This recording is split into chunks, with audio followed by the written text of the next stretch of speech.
नामक एक सुंदर गांव में अनिल और उत्तेज नामक दो दोस्त रहते थे। अनिल एक निडर आदमी था। वो जल्दबाजी में फैसले ले लेता था और उत्तेज बहुत बुद्धिमान था। वो स्थितियों के प्रकार बदलता था। वो दोनों गांव से शहर जाकर वहां एक ही जगह नौकरी करते हुए अपने माँ बाप को पैसे भिजाते हुए बहुत खुश रहते थे। ठीक उसी समय कोरोना वायरस नामक एक भयानक व्याधि शुरू हुआ था। वो एक व्यक्ति से दूसरे व्यक्ति को तेजी से फैल रहा था। अगर किसी को कोरोना वायरस आया तो उन्हें तेज खांसी, बुखार और सांस फूलना होता था। और सरकार ने ये भी प्रकट किया था कि अगर ये वायरस बूढ़े लोगों को आया तो उनके मर जाने की संभावना ज्यादा होगा। सरकार ये भी घोषित करती है कि कोरोना वायरस से बचने के लिए हर एक आदमी को मास्क पहनना होगा और हाथों को सैनिटाइज करना होगा और एक दूसरे से करीबन 3 फीट की दूरी रखना ही होगा। और ये भी कि ज्यादा भीड़ जगहों से दूर रहे और घर पर रहना ही सुरक्षित रहना है। और इतना ही नहीं, सरकार ये भी प्रकट करती है कि रेलगाड़ी और विमान के सेवाएं तुरंत बंद हो जाएगी ताकि विदेश से कोई यहाँ नहीं आ सके और यहाँ से कोई विदेश न जा पाए। और कल से सभी को घर पे ही रहने की आदेश देती है। ये सुनते ही शहर के सारे कार्यालय भी उनके कर्मचारियों को घर पे रहने की आदेश देते हैं।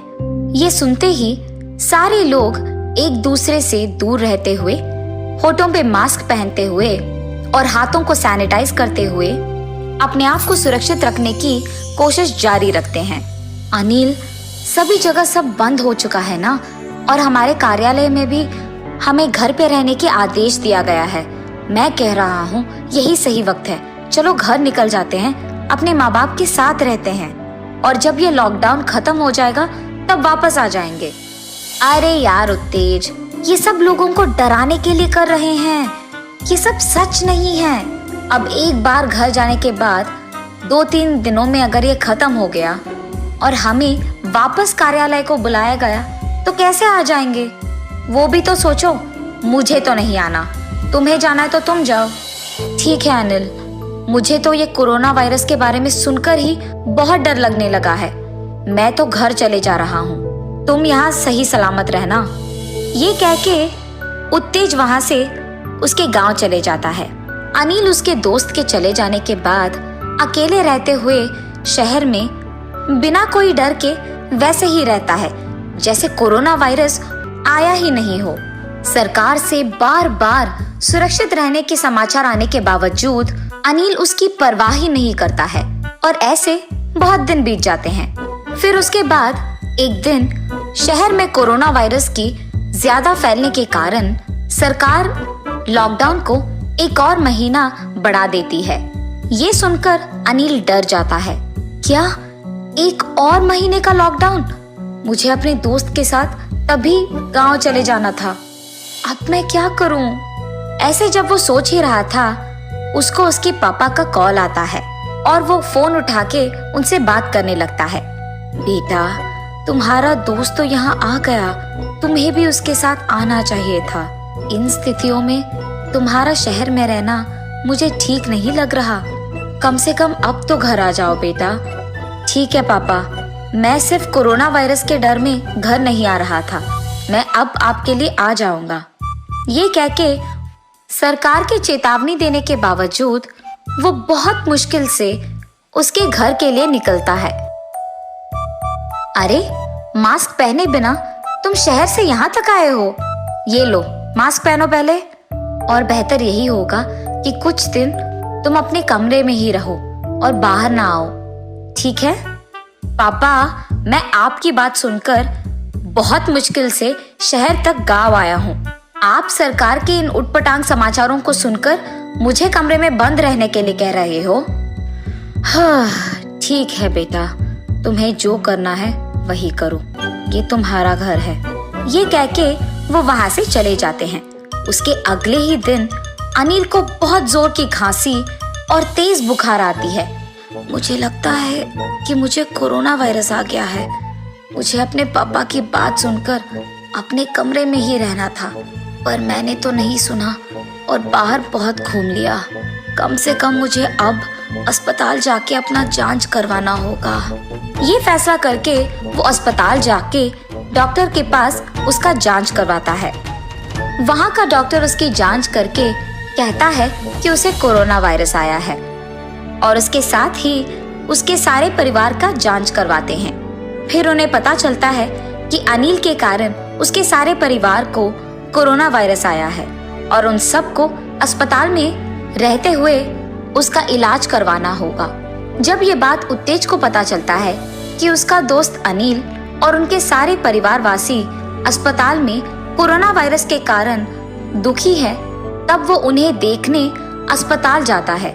मास्क पहनकर उनसे गज दूरी पे उनसे बात करके वहां से चले जाता है। कुछ दिन बाद अनिल और उसके परिवार वासियों को कोरोना वायरस कम होने के कारण वो उनके घर वापस लौट आते हैं। उनके घर आने के तुरंत बाद उस गांव में सारे लोग उनसे दूर रहना शुरू करते हैं और ऐसे बहुत सारे दिन बीत जाते हैं। अनिल को उसकी गलती का एहसास होता है। उसे समझ आता है कि उसकी लापरवाही के कारण ही उसे और उसके सारे परिवार को कोरोना वायरस आया है। ऐसे कुछ महीने बीत जाते हैं। कुछ दिन बाद सरकार वापस ये समाचार देता है कि कोरोना वायरस अब एक नए रूप में फैल रही है। उसके खांसी और बुखार के वही लक्षण हैं, पर इस बार ये 70% तेजी से फैल रही है। अनिल और उसके परिवार ये समाचार सुनकर बहुत डरते हैं। वो तब से और भी सुरक्षित रहना सीख जाते हैं। तब एक दिन अनिल को उसके कार्यालय से एक फोन आता है, ये कहते हुए कि उसे कार्यालय आना होगा।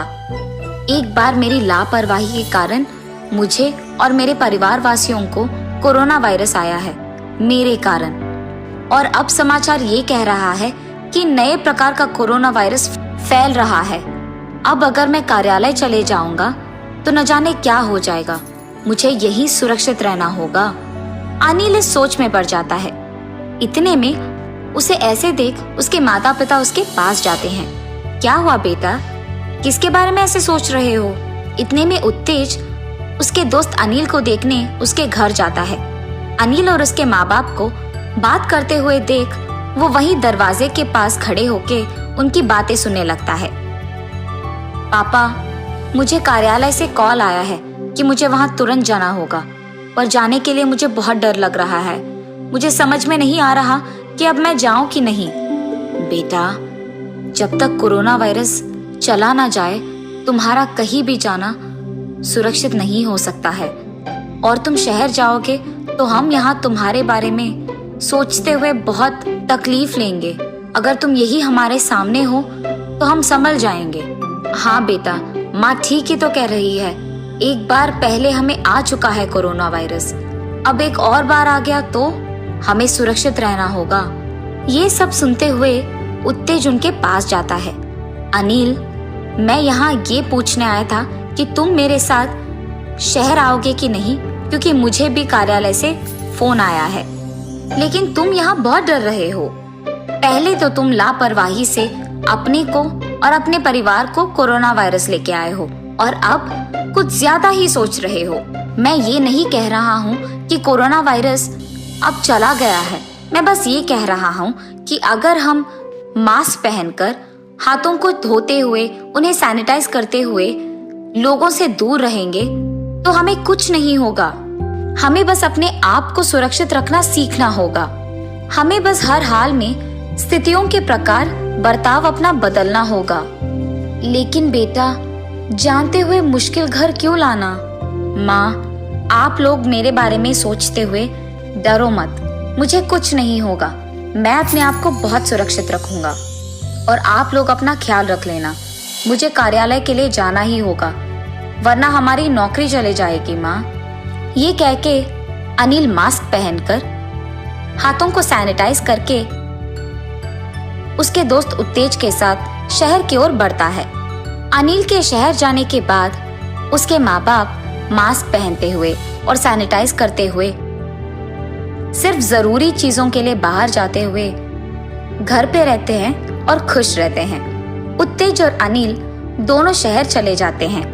वो कार्यालय जाते हुए भी अपने आप को सुरक्षित रखना सीख जाते हैं और ऐसे वो खुश रहते हैं।